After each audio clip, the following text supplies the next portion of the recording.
What's up, everybody? How you doing? It's Mike Watson back again with another episode of Chat and Draw. I'm the publisher of Short Fuse Media, founder of Freestyle Comics, one half of the good, the bad, and the nerdy, the most enthusiastic person in comics, and also known as the Super Mad Brother.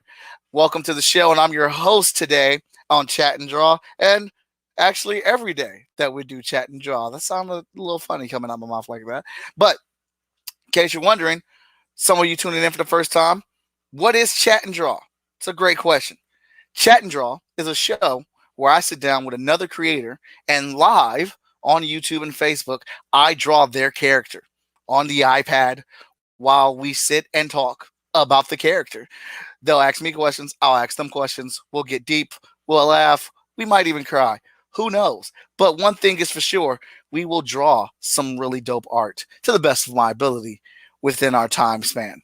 So that's what we do on the show. And if you're tuning in, please give this out a share right now. Share it out to all your networks, please. If you're tuning in on YouTube or you have a YouTube page, would you go ahead and give me a subscribe? Because I'm pretty sure you're going to enjoy this. If you like comics, geekdom, art, and comic book characters, this is going to be the cast for you. Absolutely. All right. Oh, Paige, what's up? So today we will be having a special guest today. Let me go ahead and bring that guest on in our usual tradition that we have here because we are going to be doing this. Here comes a new challenger!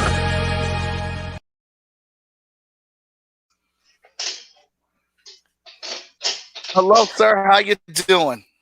Oh, I'm shoot. good. He came up throwing blows. He was ready. Broken. I'll throw it. All right, all right, all right. How you doing, sir? Introduce yourself to the audience and everybody around. Well, my name is Kyrun Silva. I am the creator owner of Choice Comics. I'm the writer and artist behind the series Shaman's Destiny, the writer behind the series of Saw the Lightning Wielder, and the writer and artist on upcoming series Ruby from Planet Oz. Awesome, awesome, awesome, awesome. So I hear we're going to be drawing a little character today, and that character is popping up right now. Yeah. Saw the Lightning Wielder. That's probably my most popular character at this point. All right, why don't you give us a little elevator pitch about this character? Saw the Lightning Wielder is about a young college woman who has to deal with being a superhero along with her normal everyday life. She works at a diner that's failing. She lives with her single mom after her brother is in jail and her father passed away. And she's trying to struggle with coping with being a superhero, but at the same time dealing with normal everyday life. It's something I created with about 3 years ago. And a lot of it, the mythology from it is based off of the culture from my wife, who is from Asia. Okay. Awesome, awesome, awesome, awesome, awesome, awesome, awesome. All right. Had a little snap film trying to bring my iPad back up. No problem. It happens. Yeah, everything was rolling just fine, but my pen wasn't connected, so I had to reconnect it. So I'm gonna get a second to get that started. But we're going into sketching here, and there goes my pencil. All right, so tell us a little bit about yourself, sir, your background. What do you got going on? What should we look forward to?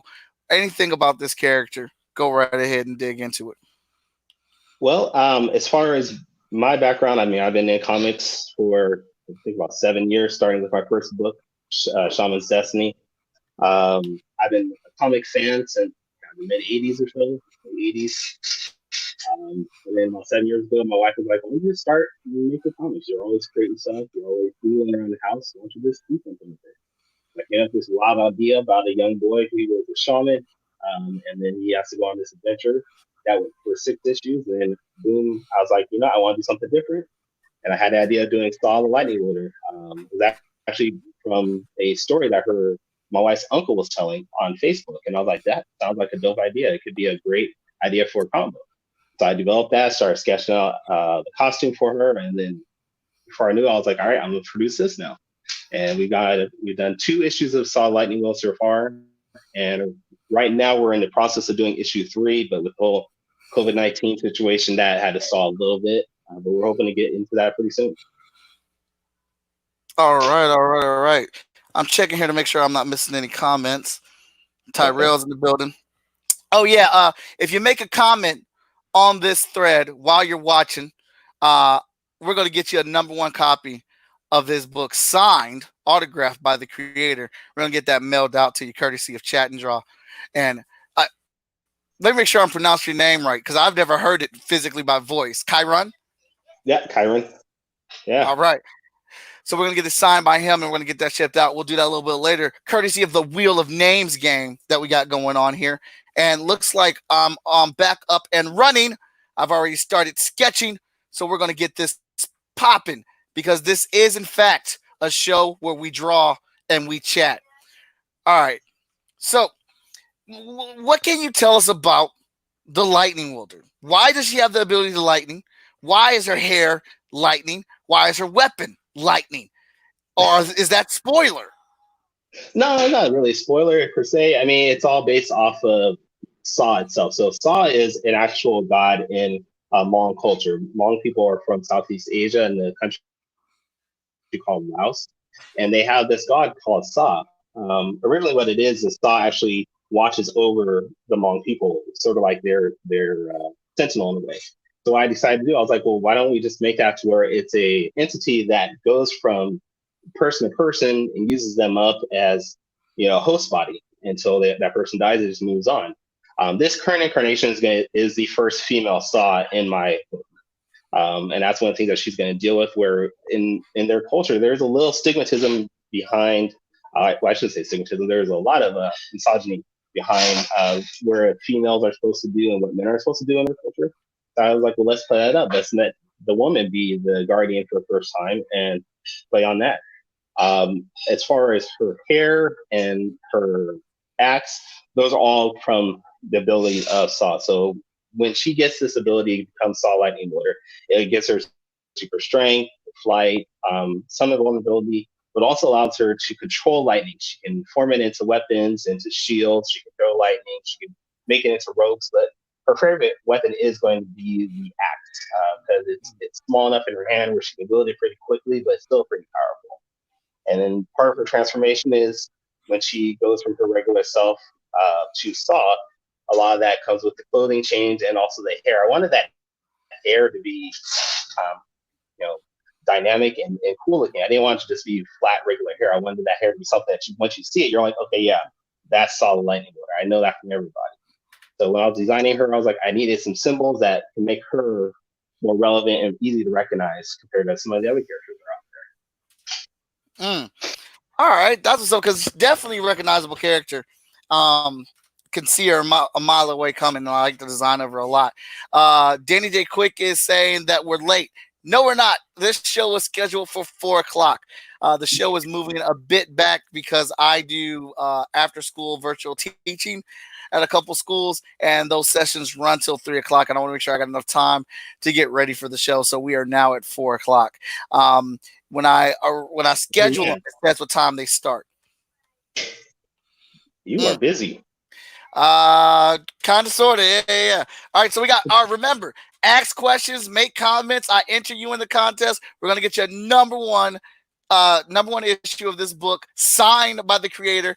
Are you saying you're the artist of this one too? For Saw the Lightning Wielder, I'm not the artist. The artist for the first 2 issues were done were by David Jackson. He's out of Chicago. I think he's in Chicago. Oh yeah. So he did the first 2 issues.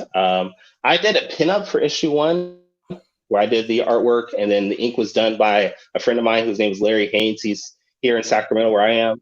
And then the color was done by Anthony Lee, who's actually in Britain. But I felt like my art style didn't fit well with what I wanted the character to look like. So that's why I reached out to David, and I was like, I liked your style. You had that cartoony-esque look to it. Hey, would you be willing to do it? Okay. All right, so Tyrell is actually asking, I got to check between both streams. We're streaming on YouTube and we're streaming on Facebook. Tyrell's asking a little bit, what story was your grandfather telling you about to help you make this character? Well, it's actually my wife's uncle was telling me about it. And he runs a Facebook group that introduces people to the Hmong culture. And he was mentioning how Saw was an entity that they looked up to, and that was basically someone that protected their people in their home country. And I read that over. I was like, this is a cool idea. And then from there, I just wanted to make it into a book. But I wanted to make it to where I had to take some liberties on the story to make it as a superhero. You can't just take everything directly from the source material sometimes. So I take some liberties to it. Okay, all right. So, who's your biggest inspiration as a comic creator? That's from Andrew Duggan. Oh, God, probably Jim Lee. Growing up, I was a huge Jim Lee fan. I followed him from X-Men to Wildcats and still follow him to where he's doing right now with DC. But I mean, there's so many other ones. Larry Stroman's a huge influence for me. Rob Liefeld's a huge influence. Todd McFarlane, Michael Turner, Scott Snyder is a writer. I mean, there's just so many. But probably Jim Lee is probably the biggest influence for me because I grew up just wanting to be an artist. I didn't feel like I had the skills to be a writer. So I was just focusing just on my artwork and just practicing those skills down. But yeah, Jim Lee for sure. Okay. All right. What character? What Andrew wants to know: what is this character's biggest inspiration to you from either the mainstream comics or the indie comics universe? Probably the biggest influence would be Thor. There's a lot of similarities where both use lightning as a weapon, both wield a one-handed weapon. But there are differences in the mythology of the two. But Thor would definitely be the closest thing to what Saw the Lightning Wielder is. As far as indie, there's so many. I don't know for sure. Mega Woman is probably a close to this. If you read that one, but there's another one that I think is by Danielle Holland. I think it's called Thunder Woman. I've seen some of her design and what she does, and I think that's a pretty close connection too. Yeah, I can't think of anything else that would be close to what I do with Saw. All right. We're getting lots of questions here, man. This is great. That's just you have a story of characters on. Chris Thomas says, "What's up?" Tyrell asks, "What culture is the story from?" The culture is Hmong. They are from Laos, which is in Southeast Asia. They actually don't have a country of their own because they are nomads. So they traveled around most of Southeast Asia for most of the first century, just going from place to place in the mountaintops. And then when the Vietnam War came, they actually helped the United States with a lot of guerrilla warfare and what we were doing there. And because they helped out, a lot of them were giving refugee status here in the United States. So there's a huge influx of refugees that are Hmong that came over to California, Washington, and Minnesota, and have lived here for like the last 30 years or so. All right. Nice. I like what you're doing with the blade there. Thank you, sir. Man, we've got tons of comments. We got some people interested in you, Mr. Sir. Hey. Danny J. Quick says, "How does it feel having a son who's taller than you?" Oh, my son. Oh, typo. I was like, I don't know if I guess that's an inside joke. Man, my son is 16. He's 6'1" almost, and I'm only 5'7". He's been taller than me for like the last 3 years, so I've gotten used to it. It sucks because he's at that age where he's really trying to. Oh, there he goes. We're talking about you right now. So he's at the age where he's really trying to test his strength against me at times. Okay. So we got little things here and there. And then on top of that, we both do Taekwondo. He got his black belt, a year ago? Year and a half ago. I was supposed to go for my black belt this year. So we have a lot of competition that we do against each other. A lot of back and forth wrestling, fighting, sparring, things like that. You can leave now, son. I'm trying to leave, but that was cool. I mean, when he was born, because it's funny though, because I'm only 5'7". My wife is only 4'9", 4'10" on a good day. So for us to have, when she's standing up straight, straight and tall. But for us to have a kid that's 6 feet, like when we walk together, people are looking at us like, where did he come from? Is he adopted? And then we got 2 other kids, and now people are like, are they going to be taller than kids? Or are they gonna be taller than you or what? Who knows? It's weird. Definitely see that. Yeah, my wife's short, and our first daughter is already taller than her. She's 13, so she's already got her on the height and stuff now. See? Yeah. When I was 13, my son overtook me, and I was like, "This is ridiculous. You're not even in high school yet, and you're already taller than me. That's stupid." And then was it my wife? See, my oldest overtook her by the time he was in fifth grade, and then our middle What? son right now, yeah, fifth grade. And our middle son's he's about to go into sixth grade next year, and he's almost as tall as she is. Like I said, she's short. She's only 4 foot something, 4 foot 8, or 4 foot 9. So it doesn't take that much for people to outgrow her. Mm. Pretty sure that's not fun for her. Probably laughs it off though, like. All right. Well, So we got another question for you. Paige Alfred asks, we are in support. We are in a support indie comics movement. What indie comic character would you love to feature on your comic, and what comic scene would you give your character to do their own storyline? Ooh, that's a good question. I mean, as far as comics I would love to put into Saw or anything else, some of my favorites are Ace Blade, Clarity Girl, Asana the Were Spider, Harlan Buck, Long John Webb comics, a great one if you haven't read that. God, I'm just trying to think off the top of my head. What else? Mega Woman's a great one. I've always thought Mega Woman plus Saw would be a great little pinup to do. I mean, Marvin Wynn's characters for Edge is a great team that I would love to do something with. There's just a cool dynamic. Reminds me a lot of G.I. Joe from back in the day. Man, there are a lot of indie comics out there right now, and it's crazy how much talent is in the indie community more than anything. Because everybody has this perception that you get indie comics that they're going to be bad, and I mean, which sometimes, yeah, you do get those really bad looking comics or they're really horrible stories, but most of the time you get a great book compared to that could be comparable to a DC or Marvel or even Image comics. There's a lot of talent that the indie community has. I'm glad to be part of it, honestly. Yeah, I don't think a lot of people realize that, man. So I am proud of the name of being. I'm proud to be an indie, but I also try to shy away from it because I feel like there's an automatic negative connotation that comes with just that name. Because you say, because some people will be like, oh, that's good for an indie book.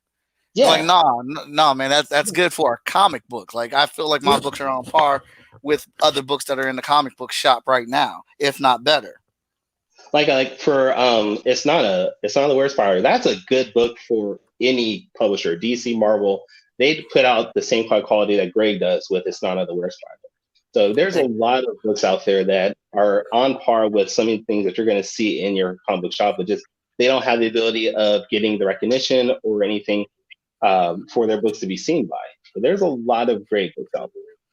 Yeah, Greg is out here killing it, man. Oh, jeez. Yeah. I'll be surprised if within the next 5 years we don't see something big love for Greg with what he does. Mm-hmm. I would not be surprised at that.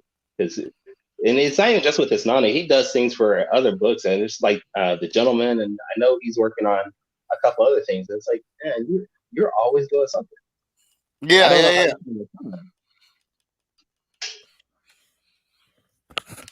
Now, do you find as a parent to find time to work and to draw and create books and be a parent? Because I find that's one of the big things for me.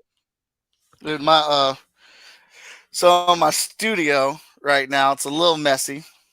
Mm-hmm. All right, so this is my computer area where I'm drawing now. Right there is my art desk, and in front of that is one of those day couches that turn into a bed.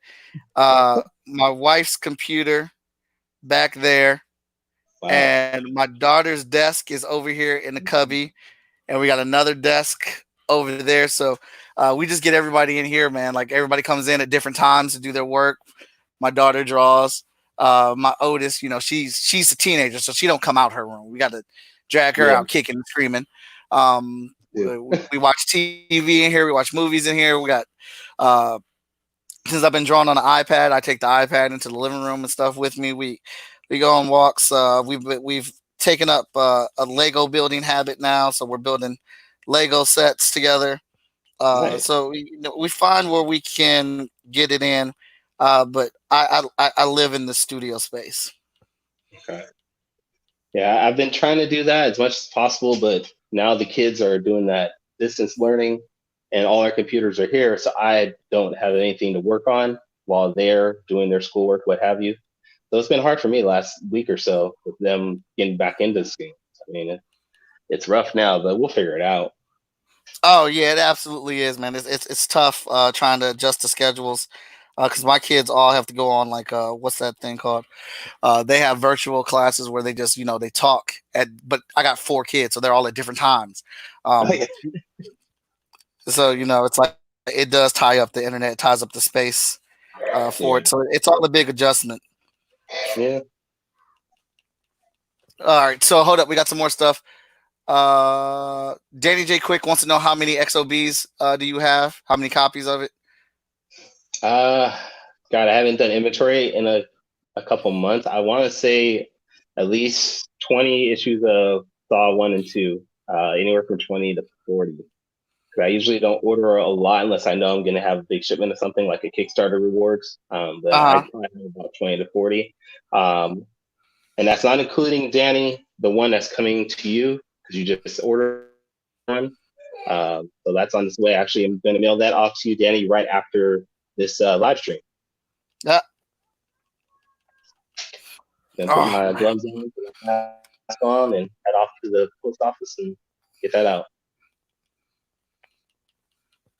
Alrighty, who else do we got? Uh, Paige has another question.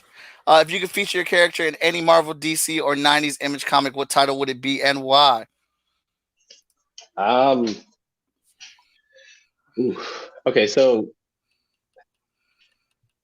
as far as Saw, I mean, I would love to do like it's a Thor crossover would be cool. But honestly, I would want to do Shaman's Destiny, which is the first book series, which is about a shaman who deals with demons and anything supernatural. I would love to do a crossover with him and Spawn from Image Comics. Okay. Um, McFarlane was huge for me back in the 90s when he launched Spawn with Image Comics. And a lot of what I do with Shaman's Destiny, as far as dealing with the supernatural and superpowered beings and whatnot, I think would do really well with him. Now, he's gone more of a horrific type of things with Spawn lately, but I still think that I would do a killer crossover between Shaman's Destiny and Spawn. That'd be cool. Saw, like I said, Thor would be great. Um, I want to maybe say Wonder Woman would be cool too. As far as Okay. Wonder Woman, Lightning Wielder, I could see the two of them 'cause with both of them having so much strength, duking it out would be nice. Uh, my third series, which is Ruby from Planet Oz, I don't see anything I could cross over with that, only because that's already a crossover in itself. It's a crossover between The Wizard of Oz and a sci-fi series, so couldn't cross over anything with that so far. I do have a couple other characters that I'm working on that I would love to do, like the Batman and Superman type crossover with, maybe Spider-Man, depending on the Uh huh. character. But those are a couple years down the line if everything works out. All right. Okay. Okay. Thank you, Danny. I try to bring it on every episode. I Yeah. want it to be, I want the layouts to be exciting. I know I really do enjoy drawing on this pad. It gives so much flexibility for what you're doing on here. Now, I just recently started doing a lot of my stuff digitally, where I don't even use a lot of paper anymore. Have you, like, how long have you been doing digital artwork? Maybe the last 2 years. Okay. I still do some paper artwork. Like I just started now uh, migrating comic books. Like I'm drawing my newest issue of Hot Shot in the iPad. Uh, but I still do traditional commissions and stuff. I feel like I got to keep the hand froggish, keep it fresh. But Yeah. I don't have it. I'm not. I think like there's kind of an adjustment that always gets made when you're drawing in a new format. And I could be wrong about this, but I know it's a lot of cats that do the digital work.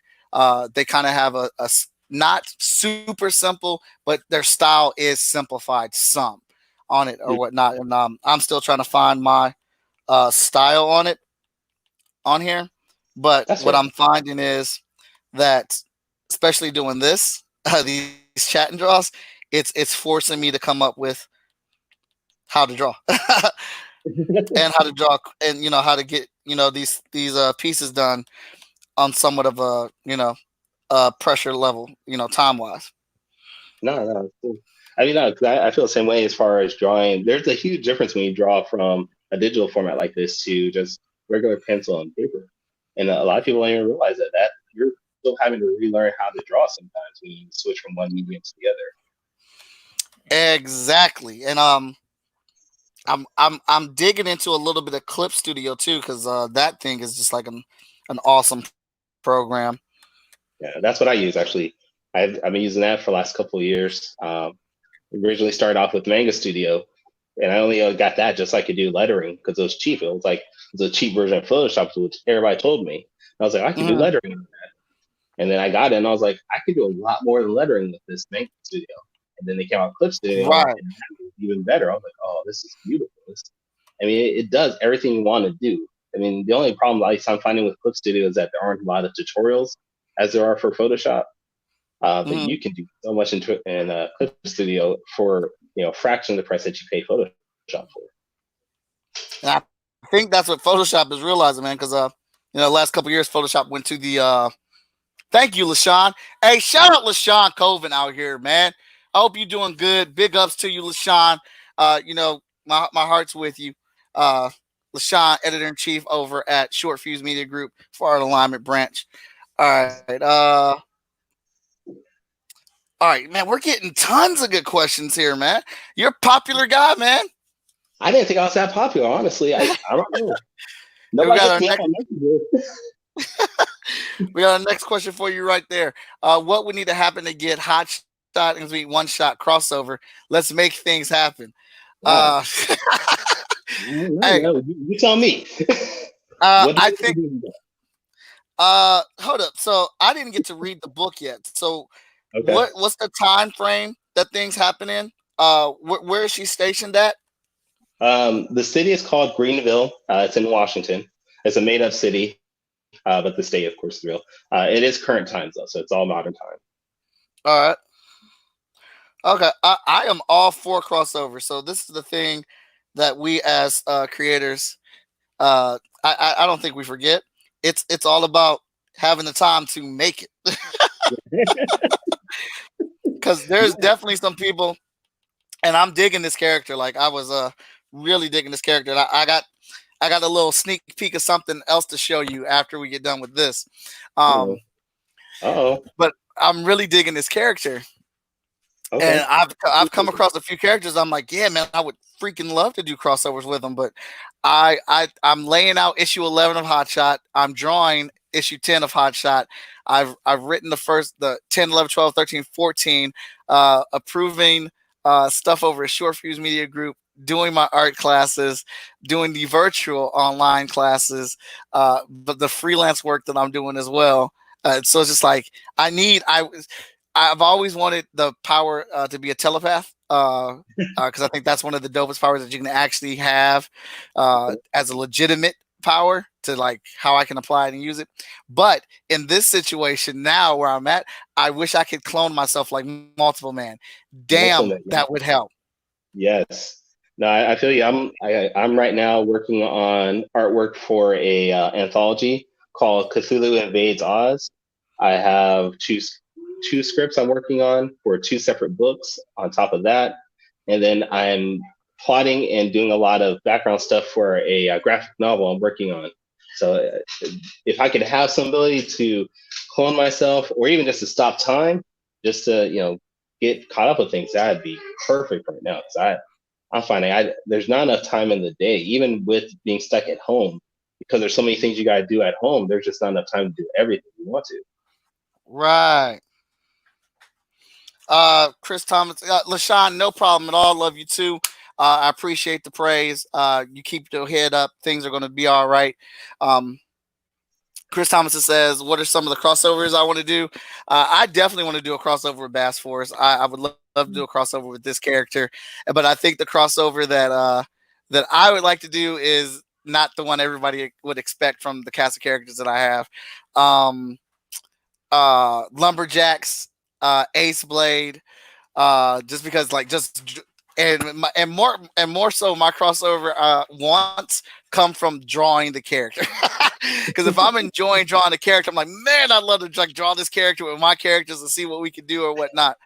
I can't remember I did a stretchy character for Nicholas where he just not only stretches but he bends the fabric of his own time or something like that. It was a real fun character to draw. I drew these two characters for what was it? Emerald and not Molly. Is it Molly? Yeah, Emerald. No, Emerald and Polly.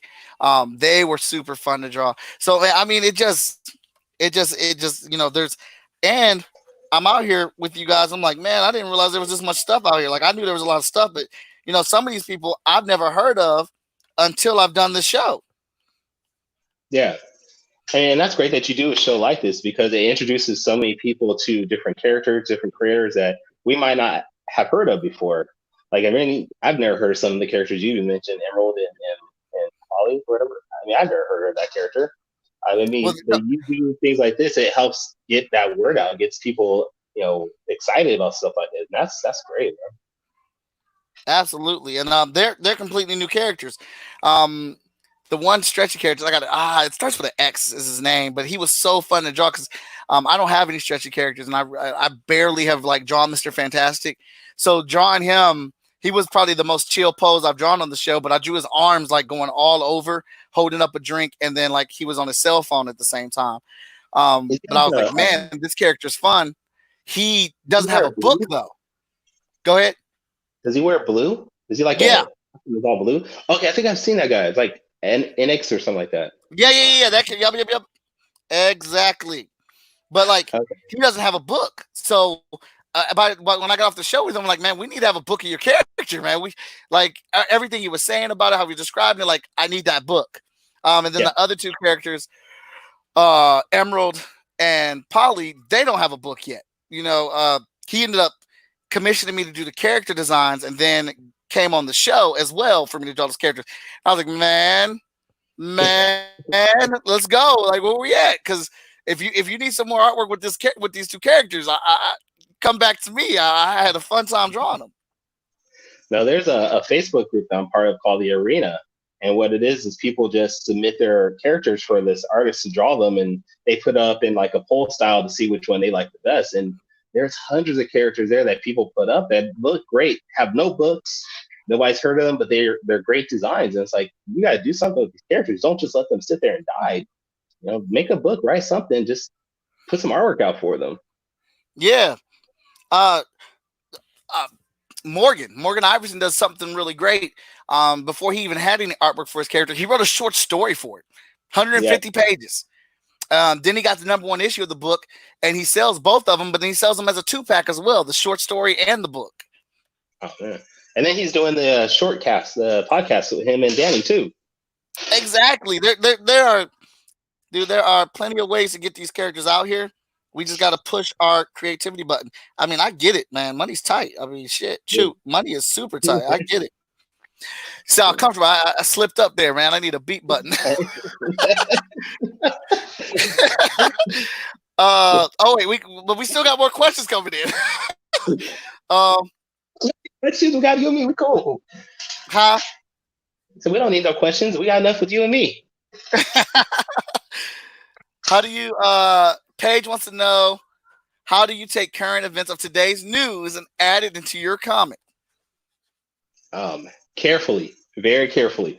Especially if we're talking about political things. You gotta be very careful on that because you don't want to alienate a certain part of your readers by saying something incorrectly or saying something that might make you lean one way or the other. So you gotta do that very carefully. But you gotta make sure it's something that really drives a story. Don't just put it in there just to put it in there. Make sure it's something that's going to add value to your story, add interest to your story, and want people to come back and read the next issue. Because if you throw something in there, and yeah, it's a current event, but you don't really run with it, you don't do enough planning on it, it's just going to fall by the wayside. Nobody's going to care.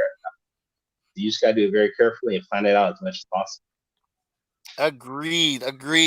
As I've said on here before, I like to deal with issues that are going on or whatnot. The newest issue of Hot Shot will be dealing with some of that. The new story arc will be dealing with that. I had to like really sit down and think about how I wanted to approach this, because people are going to look at the character differently. People are going to be thinking about the story and how it relates to them and stuff like that.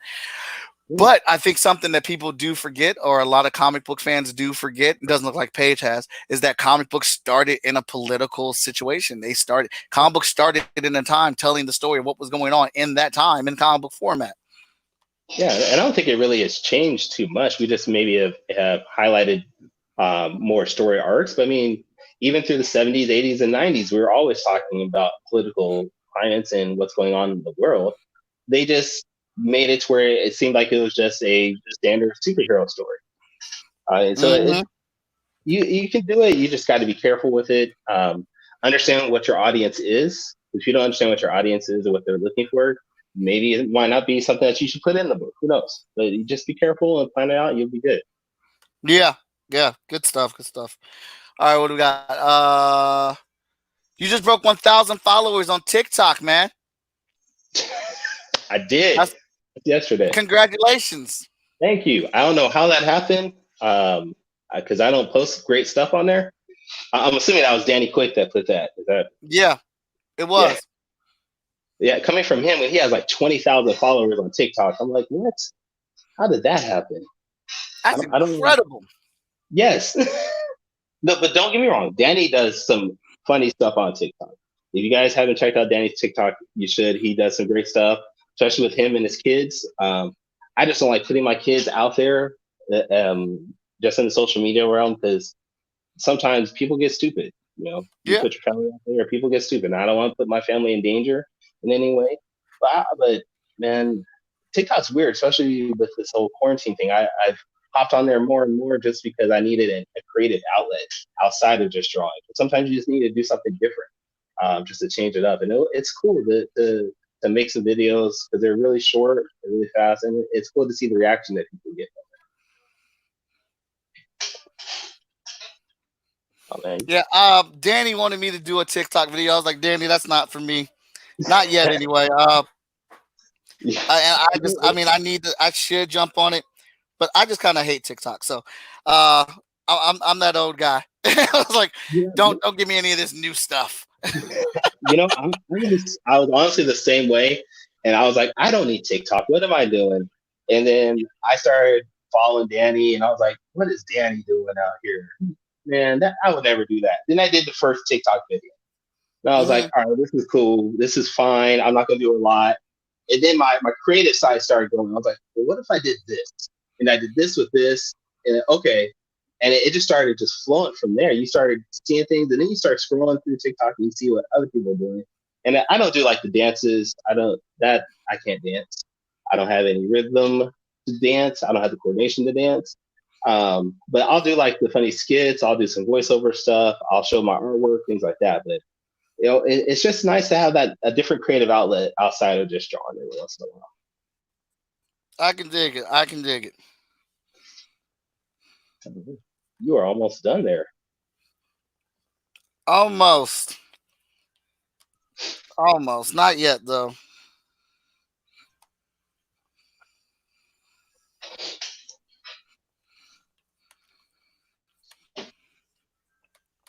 So this is definitely a fun character. Thank you. Go ahead, you're about to say something? Well, I was going to ask you, what got you into comic books originally? My best friend Tom, he threatened our friendship when he realized I didn't like comic books, and he brought me a stack of books and said, if you don't like comic books, you and I can't be friends. Wow. And so he brought me a stack of them, and and then I thought they were dumb as heck, and then but then I started reading them, and I ended up gravitating towards X-Men. And now that I correctly remember the issue, it is X-Men number 18 that I fell in love with. Uh, and ever since then, I've been on comic books. Me and my best friend back then, Tom, we were making our own Marvel books. Don't tell Wow. Marvel that. Or whatever in the sixth grade.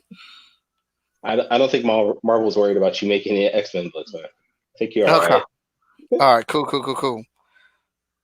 All right. Now, oh, we're making great time here. The two of you, what are your top 5 indie books and why? Oh man, go ahead, man. I hate that question because there's so many. Yeah. I mean, and to put 5 out there, it's like you can't just say what's your top one. It's put 5. All right, so the ones that jump out to me are "It's Not on the Wearspire," Harlan Buck Free Sword, Okay. Long John, with the web comic. God, what else would I say? I mean, there's just a lot. Wow, trying to think of what else I get. Um, Drexler by Nathan Kelly. I don't know if you've ever read that Okay. one. Yeah, I've read that one. I like that one. That was a good one. And I'm just off the top of my head, I'm gonna have some trouble coming up with it. 5. Um,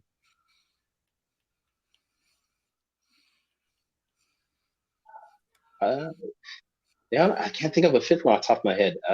But I can tell you why I like those, and which is weird because I like all those comics that I mentioned because of the character development that each creator puts into them. Um, and for me, I say it's weird because I struggle with my character development in my stories. It's something I'm working on. I'm trying to improve on, but I feel like those stories really show you how to create your character, how to move those characters, and show how those characters evolve and become who they are. And I think they do. It's Not the World Spider by Greg Elise. I think it's how you pronounce his last name. Hmm. Harlan Buck by Scott Weldon. Long John is by my friend Dan Bethel, and then uh, who did I say the 4th one? Oh, Drexler by Nathan Kelly and Bob Sally. Great stories that do a lot of. I mean, they tell great action things like that, but they do a lot of good work with just creating characters and building off those characters. So that's why I enjoy most of those. I don't know. If I come with the 5th one, I'll let you know. All right. So this one is wow. So I am a huge fan of the Trouble of Love with Victor Dandridge by Victor Dandridge. Um, an incredible story, and I just love it. I've read it several times. I use it to teach my classes for high school, as it is a great story that can resonate with high school students. So I'm trying to light this thing up right now. You're doing a good job with that.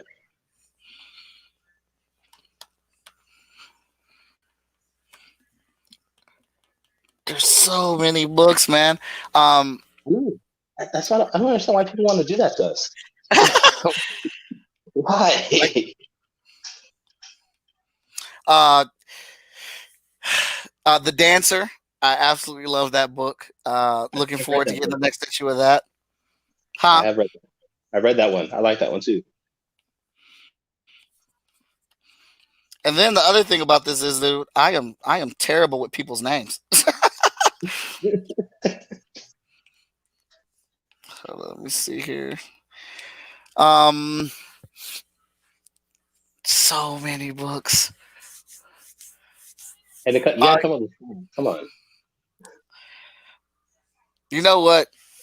F it. All my books.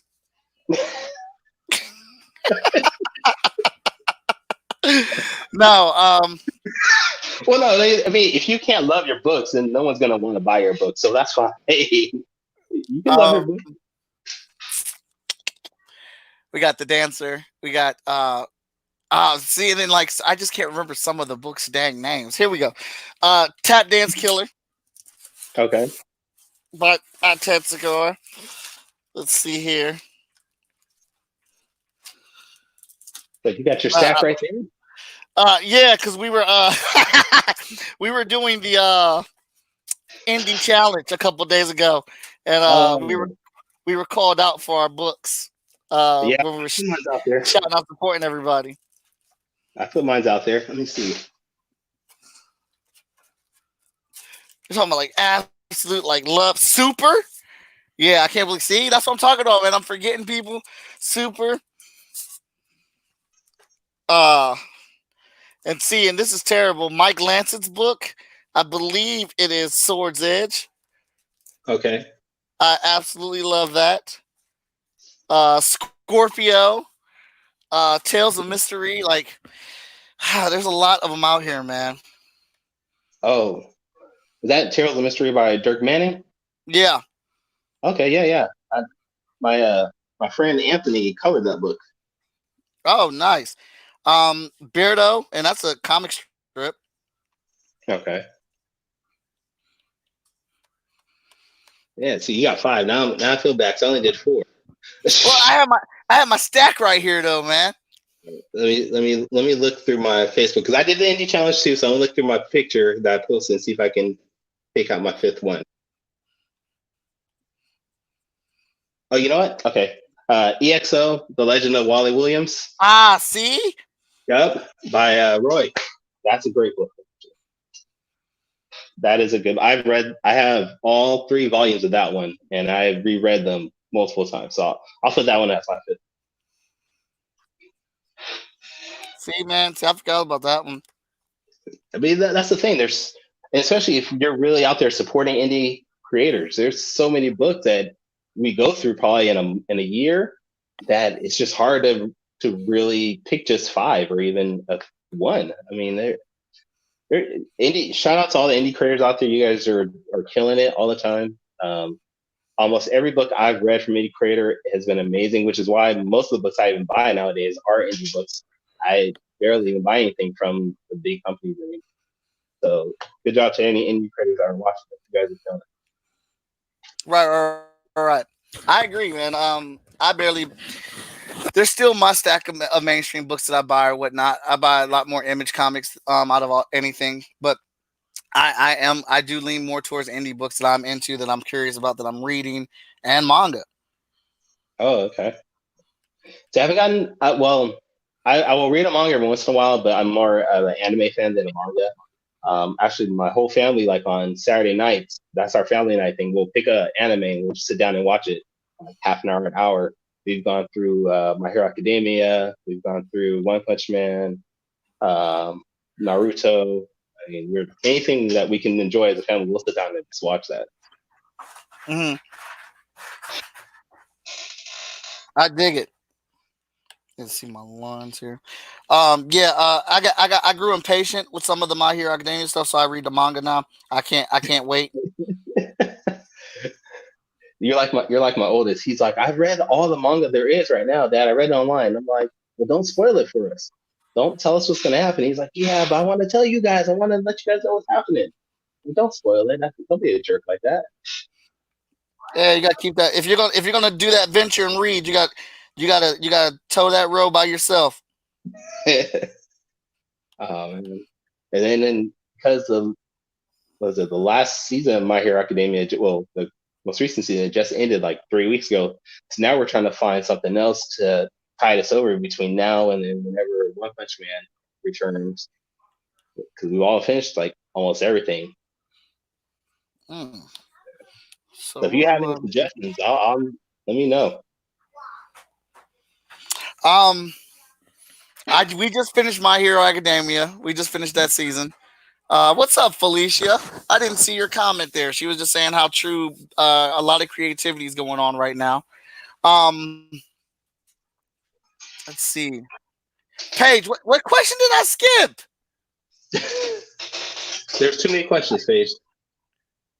Yeah, there's a lot of questions happening right now. But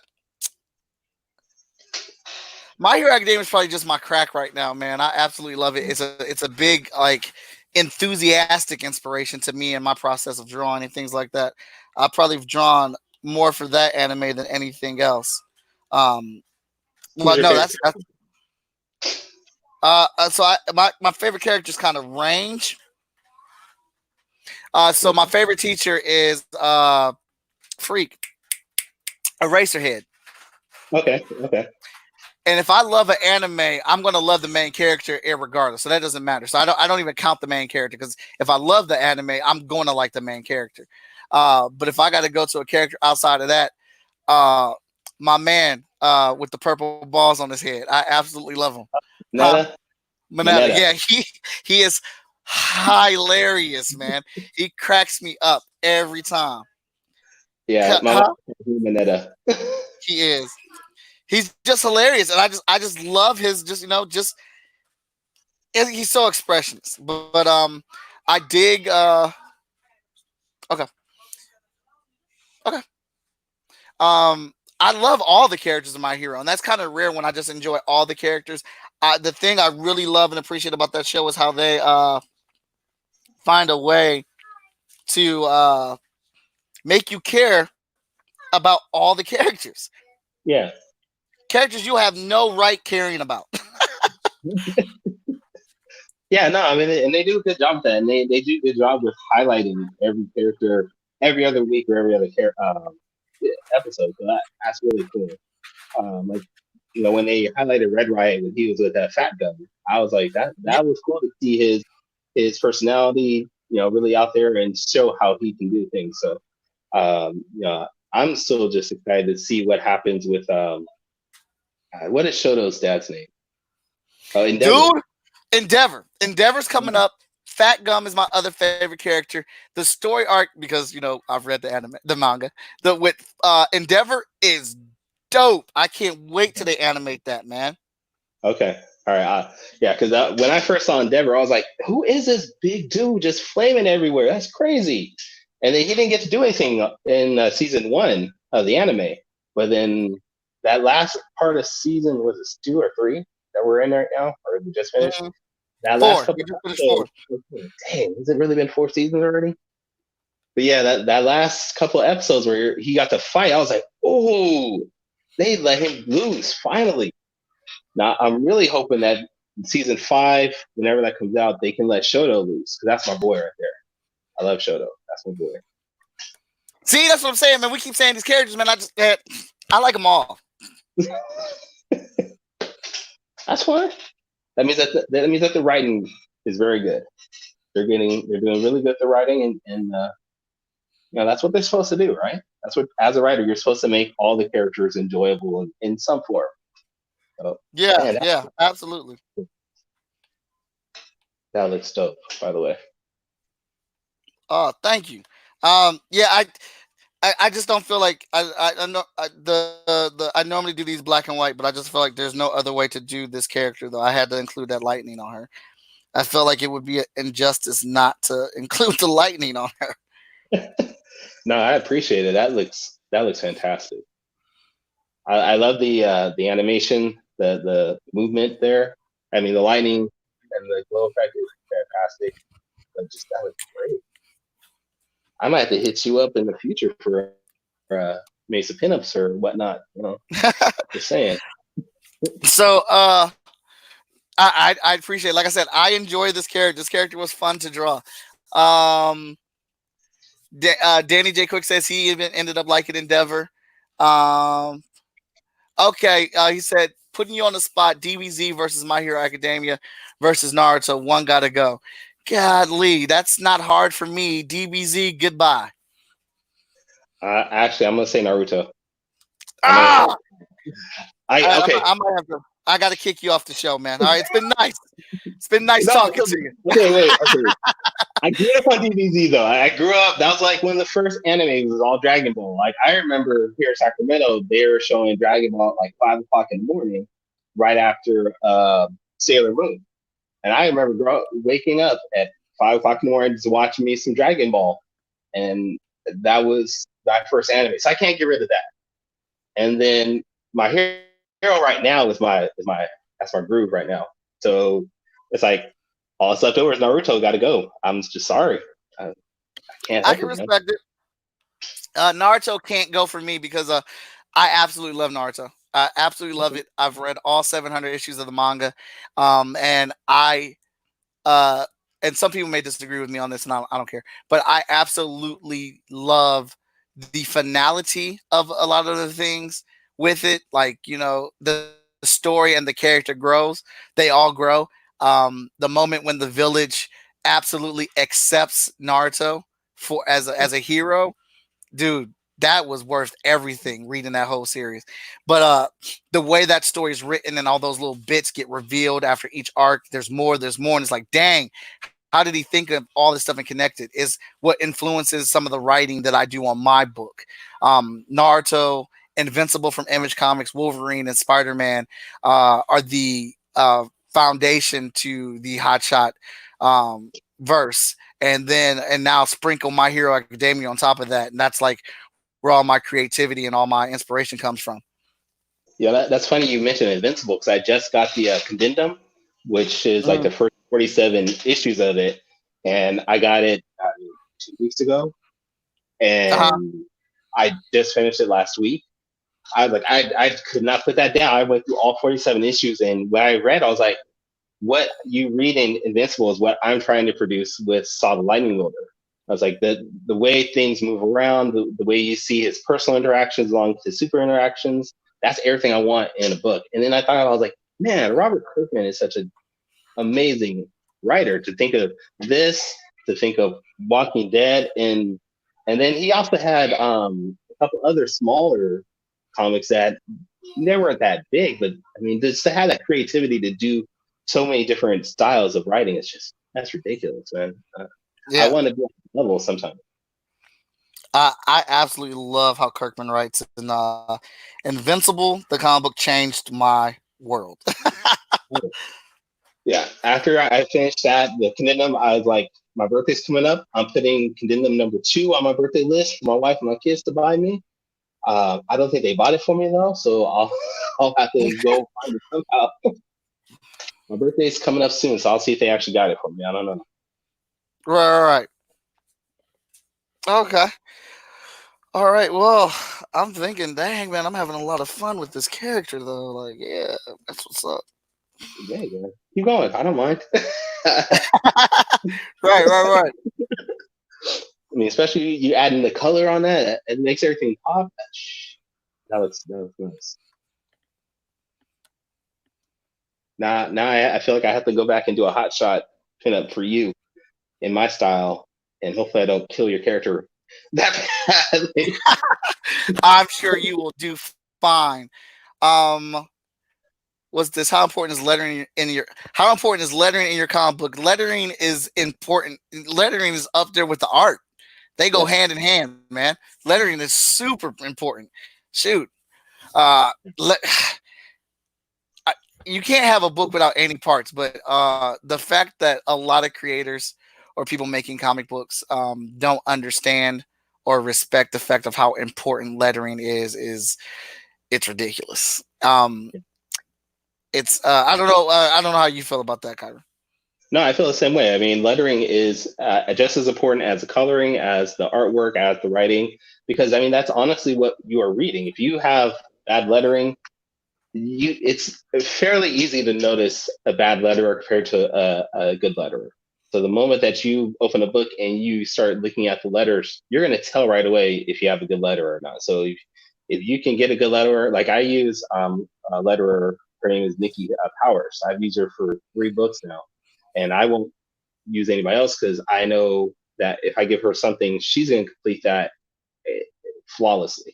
And then she'll come back and be like, "Hey, I even edited some things for you that maybe I missed here or there." So you find you a good letter. Find you a good That's letter. that's how Danny Cooper got the editor job, and now he's the editor in chief of Freestyle Comics. He's the head letterer, and he would catch things, and then he would bring things up to us, and we'd go back and have to fix stuff or whatever. And we're like, man, you just need to edit the book up top. So let's go ahead and make that happen. No, Um, uh, Danny J. Quicks wants to know if you're keeping the same art team for book number 3. I am not at this point. I have actually moved on to another art team, which I appreciate everything that David Jackson did, and the colors for issues 1 and 2. His name is Federico Siak. But I went to another direction just because David seems to always be busy with a lot of projects, and I needed to find somebody that at least had a little bit more open schedule that could fit into what I was trying to do. So issue 3 will have a little bit of a different feel and look to it, but hopefully the quality is just as good, if not better. Well, that's all that matters. But as long as you're delivering the good story and the quality, people can get over an art team change very quickly. As long as it's, I mean, in all honesty, man, you can have a crappy artist on the book, but as long as the production level's there and the story's there, you're good. Not my preference. Not my preference now, but I'm just saying. If you get everything, then you're great. But I mean, I think with what I have planned for issue 3, I think if you've stuck with issue 1 and 2, you're going to enjoy issue 3. Issue 3 actually ties together a lot of the questions that you have from issue 1 and 2. So if you've read issue 1 and 2, you're probably going to enjoy issue 3 really. Awesome. Well, I think this is done here, man. I had a lot of fun with this. Now, I was working on something else, and I'm not even going to try to pronounce it because I pronounce it wrong all the time. But you remember DC Comics and Marvel did that crossover? Was it Amagon, whatever? Yeah, there we go. Why can't I say that? Well, my brother Victor Danders came over here and started that challenge of us mixing indie characters together. And I instantly saw your character, the Lightning Wielder, and I mixed her with my character, Marky. Okay. So I haven't finished coloring or anything yet right now. But this Marky is she's a sword wielder. She also has a lot access to a lot of power. She's actually the chosen one in her book, or whatnot. So this is me mixing both the costumes together, and I'm gonna get ready to color this up and put this up as my next challenge piece. I've turned I wanted to do all 4 of my main characters for each one of my 4 main books in this challenge, and I combined them with your character for this one.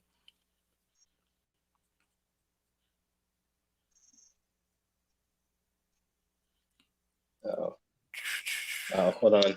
I think I left it. Oh, okay. There you go. There you go. That looks great. That looks fantastic. Thank you. I can't wait to see that. That looks. I love the dual swords and that's one thing I didn't actually. I touched on a little bit, but with Saw, she can create different weapons, not just the axe. She just prefers using that, so she can do different things like create swords if she wanted. So that's perfect. I appreciate it. Thank you so much. No, and so like this is actually the character I would want to cross over with yours, because this is a complete fantasy world, dragons, demons, sorcery, magic, all types of that good action in this one. And this is from my book Emerald Quest. We're on the 3rd issue, getting that 3rd issue colored up right now. What up, Morgan? What's going on, Morgan? So yeah, let everybody know where they can find you, man. You can find me at tauruscomics.com. That's my main website. Facebook is facebook.com/tauruscomics. I'm also on Twitter and Instagram at tauruscomics for both of them. So I try to do everything. All right. I'm trying to fill out our wheel right now. I was doing all that drawing. I actually finished up early. I got this done in an hour. I'm very happy with that. So right now I am filling out the wheel of names, so we can give away this issue, and we're gonna have Kyrun mail that out to you directly with his signature on the #1 issue. On this wheel, you may even have the chance to win a free. I'm sorry. What'd you say? Do you want me to sign that with blood or with ink? Do you want me to sign that with blood? Let's just go with ink for right now. Let's save the blood for later on. You might need that for something else. I'm going through both lists right now. I'm going through both lists right now so I can add the names. Also on this wheel, I have Hot Shot on there as well. And if it lands on that, you get a free digital copy of Hot Shot #1 as well. If I spell your name wrong, I'm sorry. I'm just trying to hurry up and get this on here. This is the first time that I've actually tried to add the names onto the wheel live. I didn't want to do a second video for it because I want to keep the numbers and the engagement the same. Sean Coven. And we had a lot of people tune in here, but we only had so many people make comments. We appreciate everybody, though. Appreciate everybody. Oh, yeah, of course. Good catch, man. Good catch. When are you expecting to get that #3 issue out? We've already started a couple of pages of artwork, so that's already in the book. We were originally going to do a Kickstarter for it in March, but probably at this point, it'll probably be about June that we'll start the Kickstarter. Okay. So you got any other books you plan on coming out with anytime soon, or what's on the rack? What does the future look like for you? So right now, I'm actually drawing a 8-page for a anthology called Cthulhu Invades Oz, where a good friend of mine, his name is Chuck Pino. He's the writer of our section where we're doing the Scarecrow. So I'm actually on page 4 of drawing that. So that I think that's going to be, I think they said summer that they're going to start launching that for a Kickstarter. From Taurus Comics directly, like I said, the release of Ruby from Planet Oz is going to be next month. I've already sent all the files to the printer. I'm just waiting for them to ship it back to me. So that's coming out in May or June, whenever I can get those in the mail. After that, like I said, June's going to shoot the Kickstarter for issue 3 for Saw. And then beyond that, it gets a little murky because I'm working with my wife on a project, and that's going to be a graphic novel. And we started the foundation for that. So we've done like all the brainstorming, things like that. And we're going to start writing probably in May, the whole script, and we'll see how that goes. So not a lot outside of what we talked about coming up directly from Taurus Comics this year, except for Ruby and Saw 3. All right. Do you have any collaborations that you have on the horizon with anybody else, any other creators or anything like that? Well, outside of the Cthulhu thing, I am entering my into the Been Done for Started Press. They're doing like an Indie Wars crossover. So fingers crossed I can get into that. And then there is another anthology that I'm working on, which I'm going to bring Shaman's Destiny into that. It's going to be another series also involving Cthulhu. I don't know what's going on with me and Cthulhu this year, but I'm doing another fantasy series with my character from Shaman's Destiny fighting with a god from Cthulhu. Awesome. All right, we are ready for a contest. We're going to get our screen shared up here. Now, Kyrun, properly introduce, what are they going to get? Let them know. I want you to say it in your voice. You are going to get a signed copy of Saw the Lightning Wielder, issue 1. It's going to be signed by myself, writer and creator Kyrun Silva. I heard that if it lands on Hotshot, you're going to get a digital copy of Hotshot too. Is that right? That is correct. All right. Let's spin the wheel. We got all our contestants on there. Again, if I spelled your name wrong, I apologize. I was trying to hurry up and get this on here so we get it cracking. And the wheel shall spin. Look at this. It's intense. We need music. Here we go. We need music for this. Yeah, there normally is music. My computer probably is doing one too many things. So, what do we got?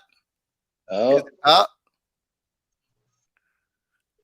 Daniel? Wait, is that going? Oh, there we go. So now the prize is stacked up. So you get a digital copy of Hotshot #1. Nice. So we're gonna spin this again.